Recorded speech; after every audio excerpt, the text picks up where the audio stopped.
सिंह है। मेरा एक्सीडेंट हुआ था कोई 10 महीने पहले मार्च में। तो उस दौरान क्या हुआ, मेरे यह कुल्ले का जो था फ्रैक्चर हो गया था, ऊपर से टूट गया था।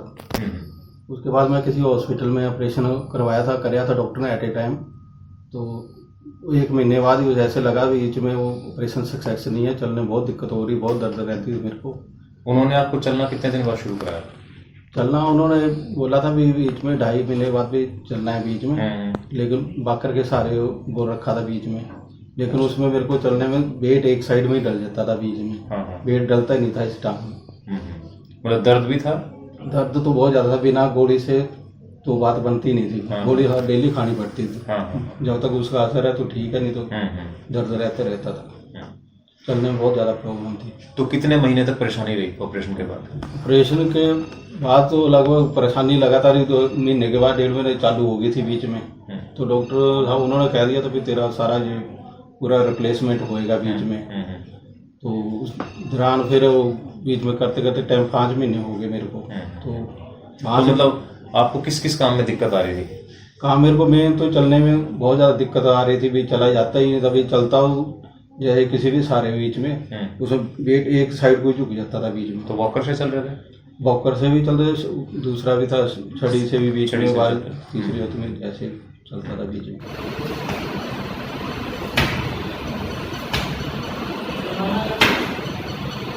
ये हम एक्सरे रविंद्र का दिखा रहे हैं। ये इनके जब इनको चोट लगी थी 1 साल पहले, तो ये नॉर्मल हिप है, आप देख सकते हैं। ये बॉल है और ये सॉकेट है, बिल्कुल अच्छे से आप देख सकते हैं।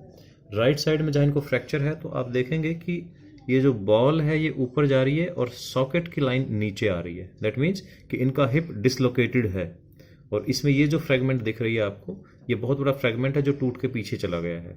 तो इसको हम कहते हैं फ्रैक्चर डिसलोकेशन ऑफ हिप। अब इनके सेकंड एक्सरे पे आते हैं। इनका जो ऑपरेशन हुआ था दूसरे हॉस्पिटल में, आप देख सकते हैं इसमें इन्होंने प्लेट्स और स्क्रूज लगाए हैं फ्रैक्चर को फिक्स करने के लिए। एक बार आप नॉर्मल हिप देखें तो आप डिफरेंस पर समझ पाएंगे। ये बॉल है और ये सॉकेट है, बिल्कुल साथ साथ हैं दोनों। पर इसमें देखें आप तो ये बॉल है जो आप देख रहे हैं, पर सॉकेट यहाँ है, दोनों मैच नहीं कर रहे हैं। इसका मतलब है कि ऑपरेशन के बावजूद भी इनकी जो बॉल है वो डिसलोकेटेड है, यानी कि सॉकेट में नहीं है। इसी वजह से पेशेंट को तकलीफ थी और वो चल नहीं पा रहे थे और पैर भी छोटा हो गया था। अब इनका मैं लास्ट एक्सरे आपको दिखा रहा हूँ हिप रिप्लेसमेंट के बाद। इनके कुछ स्क्रूज हमारे सॉकेट में आ रहे थे तो हमने निकाल दिए थे, बट मेनली जो प्लेट्स हैं और स्क्रूज हमने रिटेन किए हैं, इनको निकाला नहीं है। और इनका हमने आर्टिफिशियल ये non cemented shell, non cemented cup डाला है और ये सिरेमिक हेड है इनका, आप देख सकते हैं। और अब आप यहाँ अगर देखें तो इनकी लेंथ बिल्कुल बराबर है। अगर इस बोन को देखें और इस बोन को, तो लेंथ बिल्कुल इक्वल है। जो टांग छोटी हो गई थी वो बराबर हो गई है और पेशेंट बिल्कुल पेनलेसली चल रहा है। तो इसमें आप देखेंगे ये पूरा नॉन सीमेंटेड है। यंग पेशेंट में हम हमेशा ही नॉन सीमेंटेड और सिरेमिक हिप रिप्लेसमेंट करते हैं। तो ये परफेक्ट एक्सरे है अब इनका, और जिससे पेशेंट का रिजल्ट बिल्कुल सामने है। तो ये सबसे डिफिकल्ट पेशेंट होते हैं कि जिनका ऑपरेशन एक बार हो चुका है, जिसका फ़ायदा नहीं हुआ, और पेशेंट दोबारा ऑपरेशन के लिए अपने आप को कैसे मेंटली तैयार करता है, बहुत मुश्किल काम है। इवन डॉक्टर के लिए भी ऐसे पेशेंट को कन्विंस करना, क्योंकि फ्रैक्चर में अगर हम पहली बार ऑपरेशन में रिजल्ट अच्छा नहीं दे पाते हैं तो फिर हमें रिप्लेसमेंट ही करना पड़ता है। तो रविंदर, जिनकी उम्र 52 साल है, 49 है, तो हम इन पेशेंट को यंग पेशेंट मानते हैं। जो पेशेंट 60 से ऊपर होते हैं उनको हम जॉइंट रिप्लेसमेंट में ओल्ड पेशेंट मानते हैं। तो यंग पेशेंट में जिनकी ऑलरेडी सर्जरी भी हो चुकी है, इनमें रिजल्ट देना थोड़ा मुश्किल होता है, क्योंकि जब हम ऑपरेट करते हैं तो पुरानी सर्जरी की वजह से जो टिश्यूज में स्कारिंग होती है उसकी वजह से हमारा डिसेक्शन, हमारा जो अप्रोच है हिप तक, वो थोड़ा मुश्किल होता है, ब्लीडिंग भी ज़्यादा होता है। तो इनका हमने हिप रिप्लेसमेंट किया था MIS टेक्निक से, और इनका वही हमने जो हम हमेशा करते हैं, non cemented ceramic hip replacement किया। तो रविंदर, ऑपरेशन के कितने दिन के बाद चलने लगे, कैसे रहा फिर बाद में? सर मेरे को तो यही हॉस्पिटल में ही चला के भेजा था वहाँ बीच में। जब ऑपरेशन के बाद 17 को ऑपरेशन हुआ, 20 तारीख को मैं जहाँ से गया हूँ, तो अपने आप ही जहाँ से चल के अपने गाड़ी में बैठ के यहाँ चला गया हूँ। लेकिन वेट डालने को मना कर रखा था, यदि थोड़ा उसको ध्यान था। बाकी चलने मेरे को कोई दिक्कत नहीं थी। हाँ, तो इस पेशेंट में हमने स्पेशली वेट डालने के लिए मना किया था, क्योंकि जो एसिटाबुलम होता है, जो कप होता है ऊपर, जो सॉकेट होती है, क्योंकि उसको दोबारा बनाया गया था, उसमें बोन ग्राफ्टिंग हुई थी, तो हम चाहते थे कि बोन कंसोलिडेट हो जाए, मजबूत हो जाए, तब इस पे वेट डाला जाए। फिर कितने दिन के बाद वेट डाला आपने? सर मैं तो जल्दी ही वेट डाल दिया था, 20 महीने के बाद ही बीच में, लेकिन आपसे डांट भी पड़ी थी मेरे को।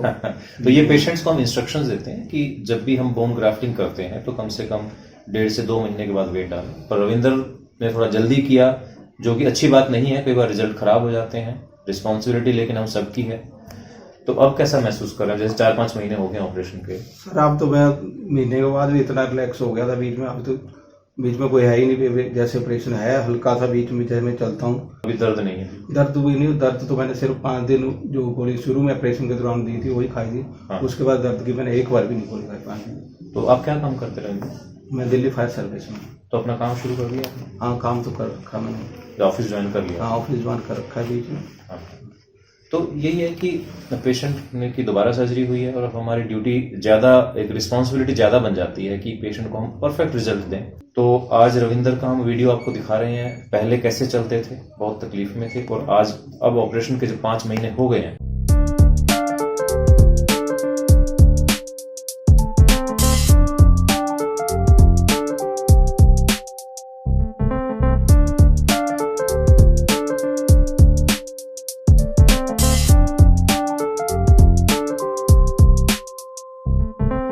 तो इनका पिछले 1 साल का सफ़र बड़ा पेनफुल रहा है, जिसमें उनका पैसा भी काफ़ी खर्च हुआ है।